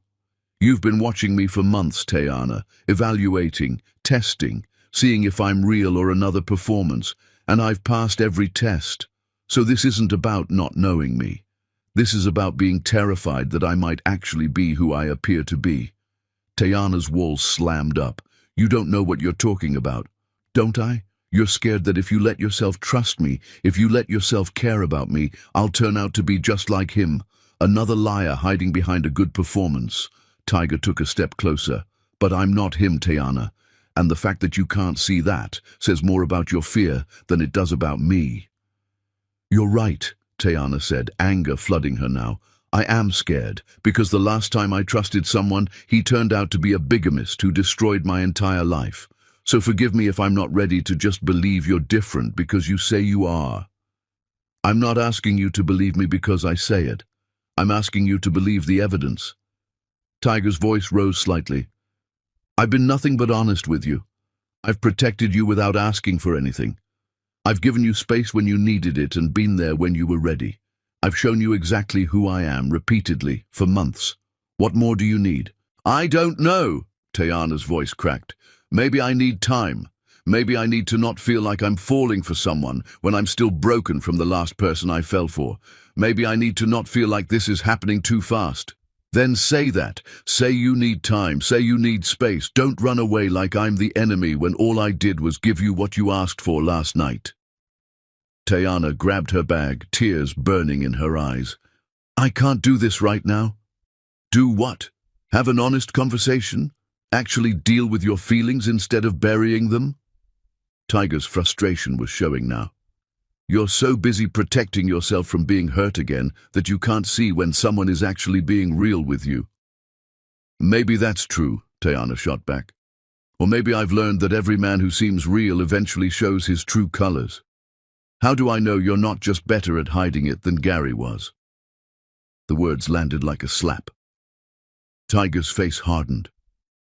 You really believe that? He asked quietly. Tayana wanted to take it back, wanted to admit she was just scared, but the words wouldn't come. I don't know what I believe anymore, she whispered. Tiger nodded slowly. Then I'll make this easy for you. Go. Take your time. Figure out what you want. But Tayana. He met her eyes directly. I meant everything I said last night. Everything I've shown you these past months. That's who I am. And when you're ready to accept that someone can actually be honest with you, I'll still be here. And if I'm never ready, then I'll still be here, just not waiting. Tiger turned away, grabbing a shirt. Your car should be fixable by this afternoon. I'll have it towed to my workshop. Keys will be in the ignition when it's done. No charge. The dismissal was clear, not cruel, just final. Tayana left without another word, walking through the early morning forest back to her cabin. The walk took 2 hours, plenty of time for her thoughts to spiral. What had she done? Tiger had been nothing but good to her, and she'd thrown it in his face because she was scared. But wasn't that smart? Wasn't protection what she needed? She didn't have answers. For the next week, Tayana avoided town, avoided any chance of seeing Tiger. She stayed in her cabin and focused on the one thing she could control, building the case against Gary. Dominique sent her encrypted files almost daily, evidence, emails, financial records. Together, they were constructing something unbeatable. Federal prosecutors had reached out to Dominique, asking about Tayana's whereabouts. Dominique had stonewalled them, saying Tayana would come forward when she was ready. That time was approaching. Tayana spent hours reviewing the evidence, making notes, preparing for what would be the biggest testimony of her career. She was good at this, clinical, precise, turning emotion into strategy. This was familiar territory, safe territory, not like the confusing mess of feelings Tiger had stirred up. On the 8th day after she'd left Tiger's cabin, Tayana drove into town to get supplies. She didn't plan to stop by the workshop, didn't plan to see him, but Tiger was standing outside when she drove past, working on a piece of furniture in the open air. He looked up when her truck went by, their eyes meeting for a brief second. He nodded once, no smile, no wave, just acknowledgement. Then he went back to work. Tayana parked at the general store and sat in her truck for a long time, staring at nothing. That simple nod had hurt more than anger would have, because it meant Tiger had meant what he said. He wasn't chasing her, wasn't begging her to come back. He'd laid out who he was, and now he was letting her decide. The ball was completely in her court, and Tayana realized with sudden, painful clarity that she had no idea what to do with it. That night, she got the email she'd been waiting for. Federal prosecutors wanted to meet. They had enough evidence from Dominique to move forward with charges, but Tayana's testimony would make the case ironclad. They were offering to meet her anywhere, anytime, on her terms. She had a choice to make: stay hidden forever, letting Gary potentially escape the harshest consequences, or go back, face him in court, and destroy him completely.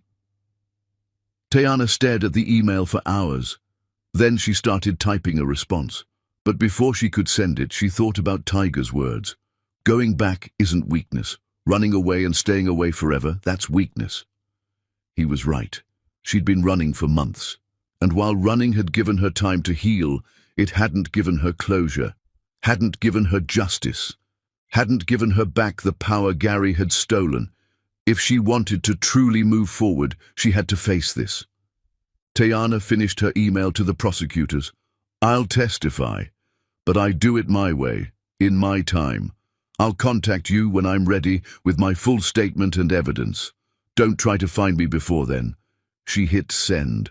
Then she opened a new email to Tiger. Stared at the blank screen for 20 minutes. Finally typed, "I'm sorry for what I said. You didn't deserve that. You've been nothing but honest with me, and I threw it in your face because I was scared. I don't know if I'm ready for what you're offering, but I want you to know that you were right about me needing to face things instead of running. I'm going back to testify.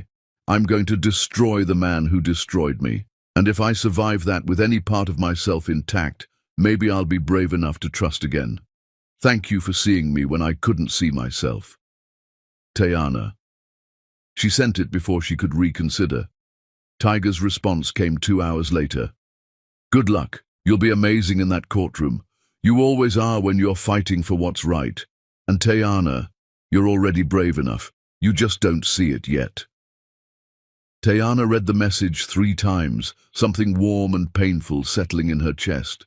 Then she shut her laptop and started preparing, because in 2 weeks she was going back to the city, back to face Gary, back to the courtroom where she'd spent years destroying liars, and this time she'd be destroying the biggest liar she'd ever known. Gary Green had no idea what was coming for him, but he was about to find out that the woman he'd betrayed wasn't gone. She'd just been gathering her strength, and now she was coming back as something far more dangerous than the woman he'd destroyed, a survivor with nothing left to lose and everything to prove. Chapter 9. The reckoning begins. Tayana walked into the federal courthouse like a queen returning to reclaim her throne. She'd been gone for 5 months. In that time, she'd hidden in the mountains, rebuilt herself from broken pieces, and transformed her pain into something colder and sharper than rage. Strategy. The media circus outside the courthouse was exactly what she'd expected. Cameras everywhere, reporters shouting questions, people with signs supporting both sides of the case.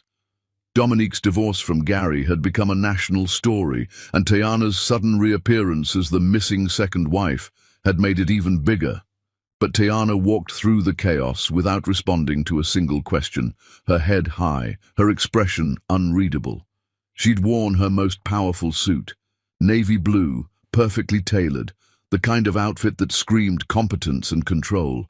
Her hair was pulled back in a sleek style that showed her face clearly. Let them see her. Let Gary see her. Let everyone see that she wasn't hiding anymore.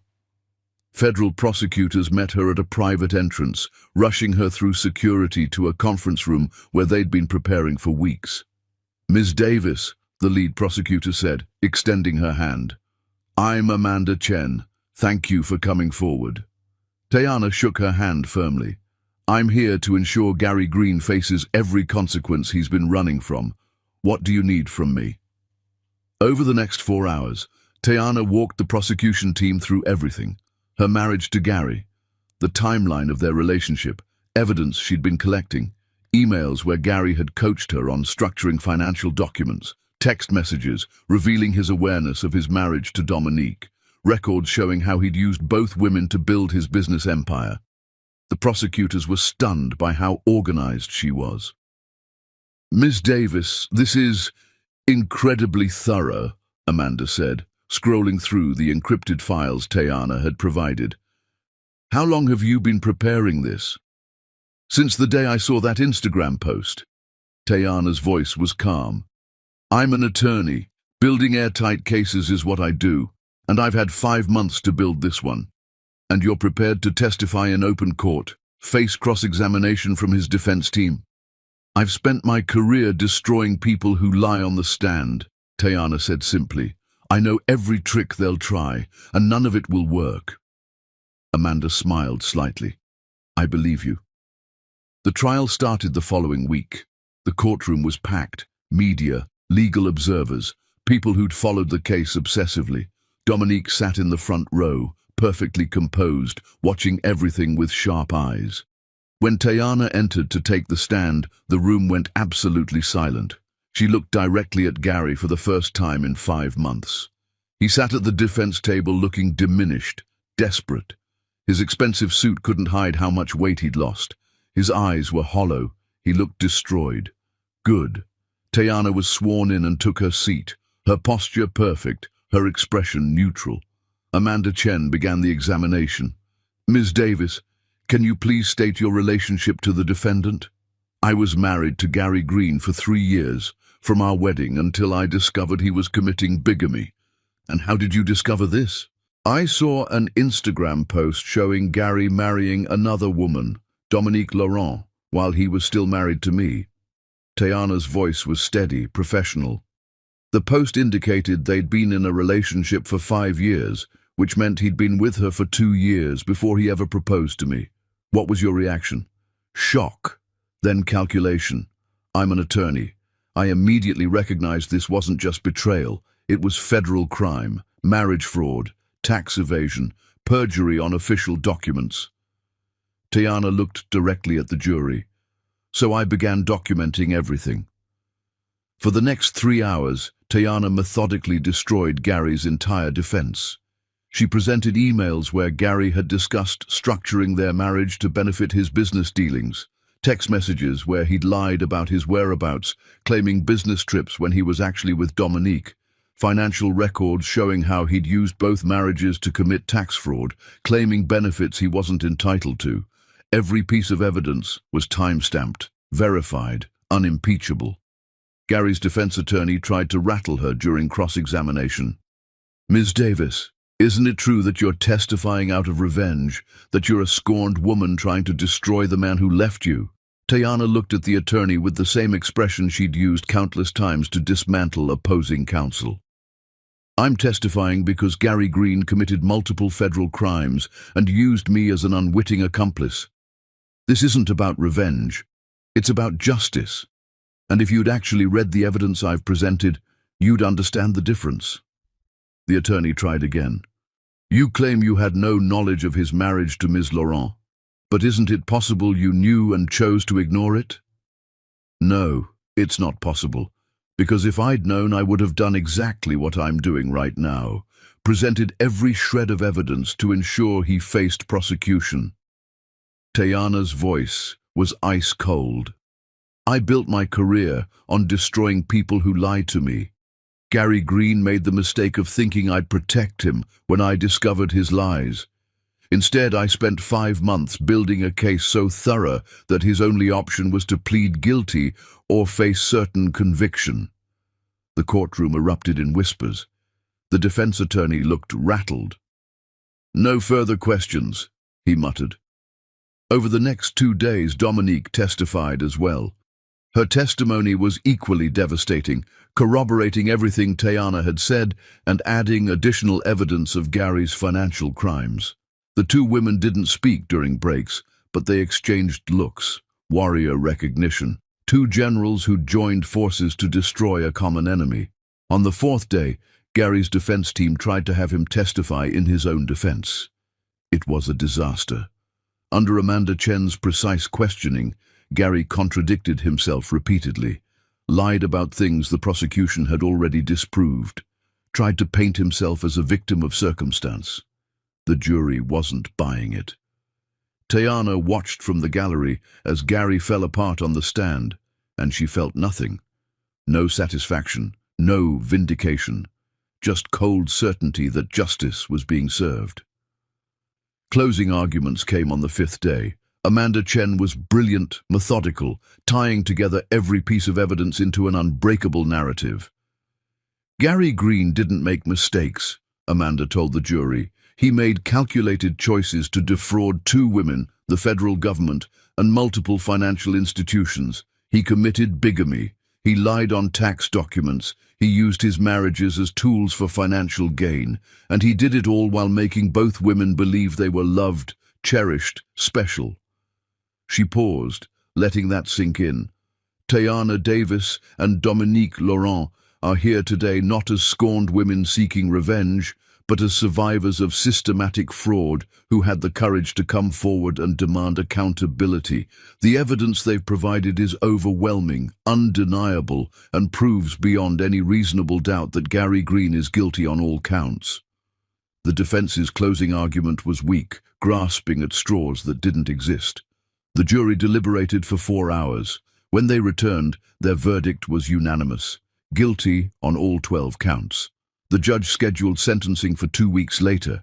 Gary was remanded into custody immediately. As federal marshals led him away in handcuffs, he looked back at Tayana one last time. She held his gaze steadily, her expression giving nothing away. Then he was gone. Outside the courthouse, media surrounded both Tayana and Dominique. For once, Dominique addressed them directly. "This case was never about 2 women fighting over a man," she said, her voice carrying authority.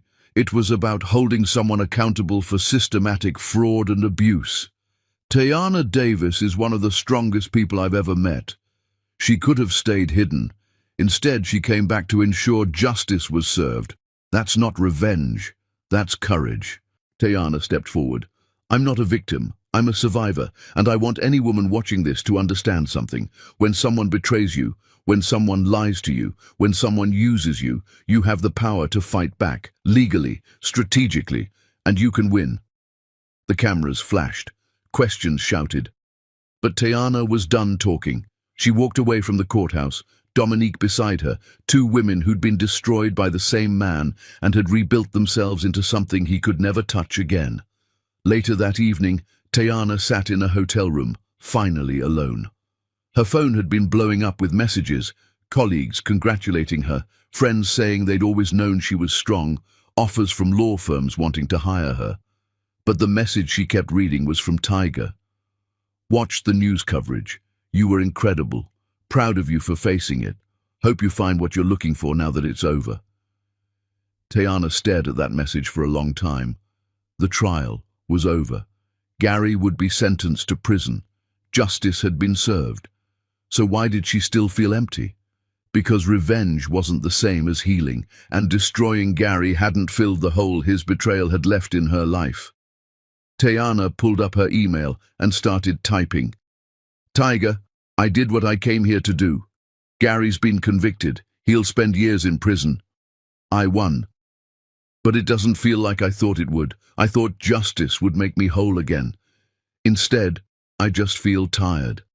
I think I'm ready to come back to the mountains now. Not to hide, but to build the life I actually want. If you're still there when I get back, maybe we can talk about what that looks like. No promises, just possibility. Tayana." She sent it before she could overthink. Tiger's response came 20 minutes later. "The mountains haven't gone anywhere. Neither have I. Come back when you're ready. I'll be here." Tayana closed her laptop and looked out at the city lights, the city she'd once called home, the city where she'd built a career, the city where Gary had destroyed her. She was done with this place. Tomorrow she'd drive back to Oregon, back to the mountains, back to the quiet workshop where a man who'd never lied to her was building furniture and waiting to see if she'd be brave enough to trust again. She didn't know if she was ready, but she was willing to try, and for now, that was enough. Chapter 10. The Wedding. 1 year after Gary Green's conviction, Tayana Davis stood in a mountain clearing wearing an ivory dress that moved like water in the breeze, wildflowers woven through her hair by Dominique's expert hands that morning.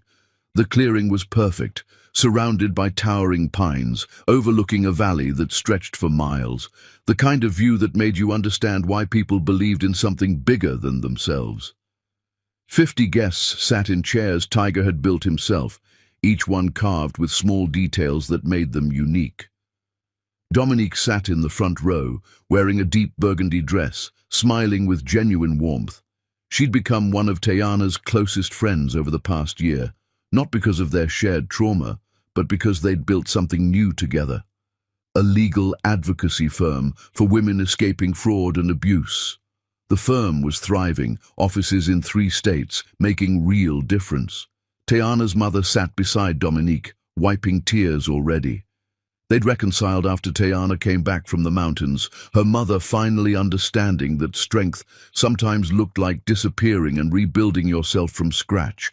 But Tayana's eyes were locked on Tiger Washington, standing at an altar he'd built from reclaimed wood, wearing a tailored suit that somehow still looked like him, solid, real, unpretentious.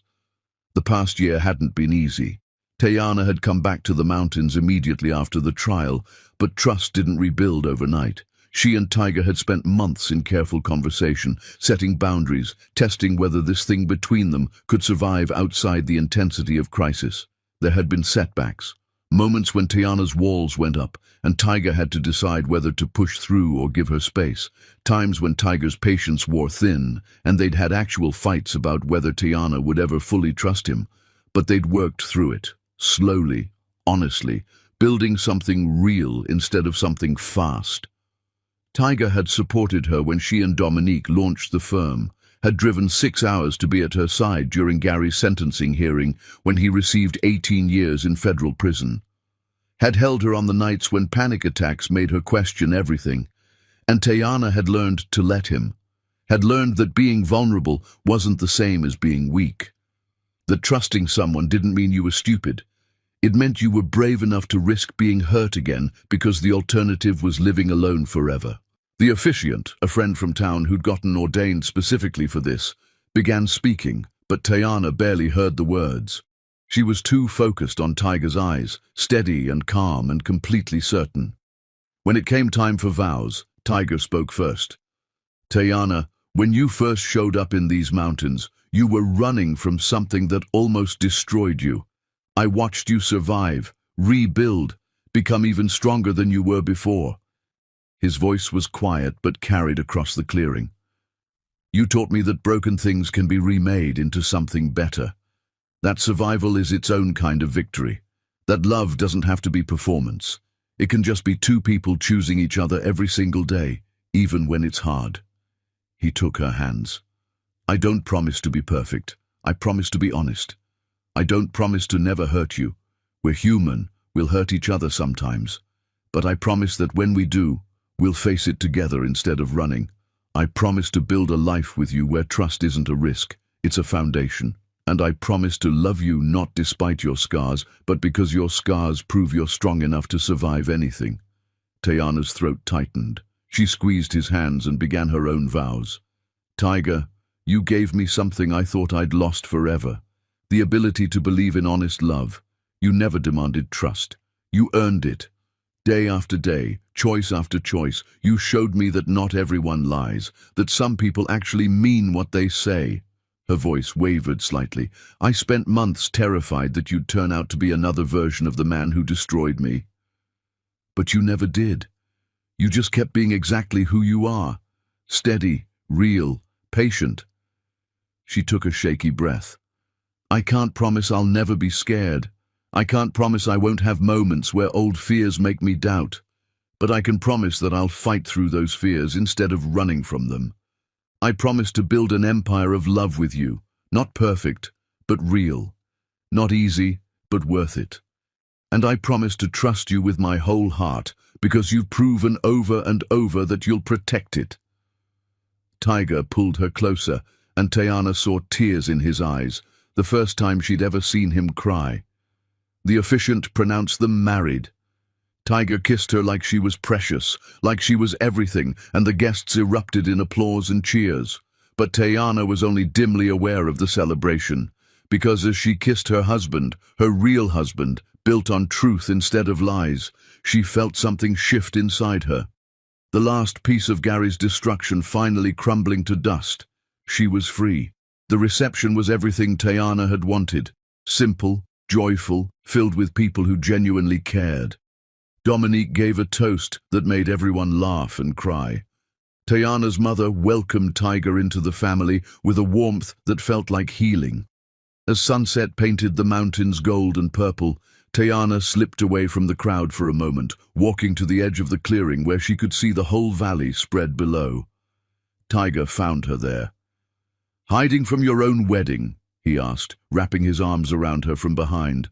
Just taking a moment. Tayana leaned back against him. thinking about how different my life is now compared to a year ago. Better different or worse different? Better, definitely better. She turned in his arms to face him. A year ago, I was sitting in a courtroom watching my ex-husband get convicted.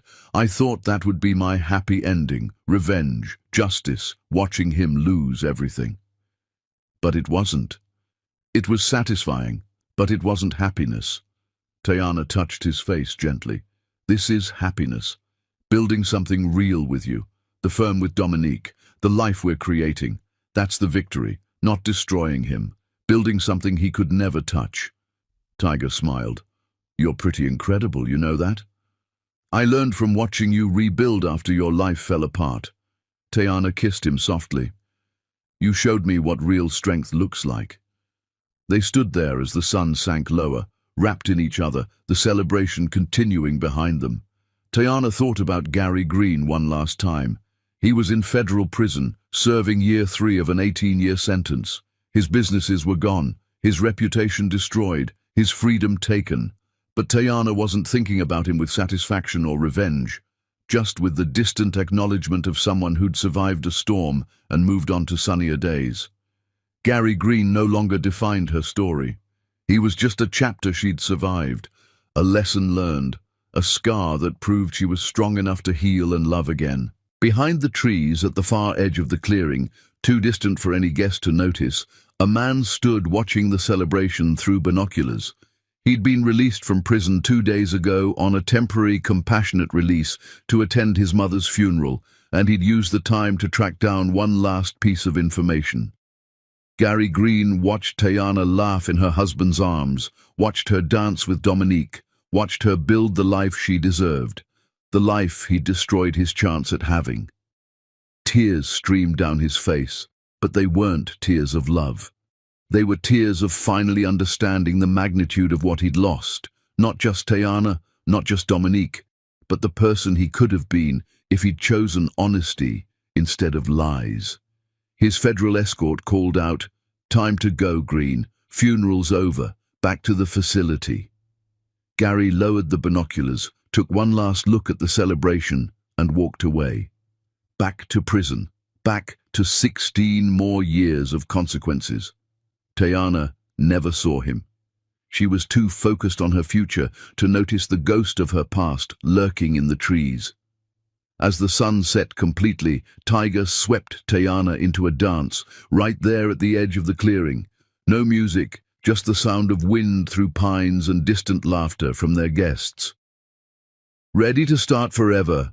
Tiger asked, spinning her gently. Tayana smiled, radiant, free, genuinely happy. "I've been ready since the day you rebuilt my porch and didn't ask a single question about why I was hiding." "Best porch I ever built," Tiger said. "Led me to the best thing in my life." They danced as stars began appearing overhead, two people who'd been broken by betrayal and rebuilt themselves into something stronger together. And somewhere behind them, Gary Green's prison transport pulled away, carrying him back to a cell, while Tayana danced under the stars with the man who'd shown her that love could be honest, real, and worth the risk. Gary Green had taught her what betrayal looked like. Tiger Washington had taught her what love actually was. And Tayana Davis had taught herself that survival wasn't just about enduring. It was about building something beautiful from the wreckage. As the last light faded and the celebration continued into the night, Tayana whispered against Tiger's chest, "Thank you for waiting for me to be ready."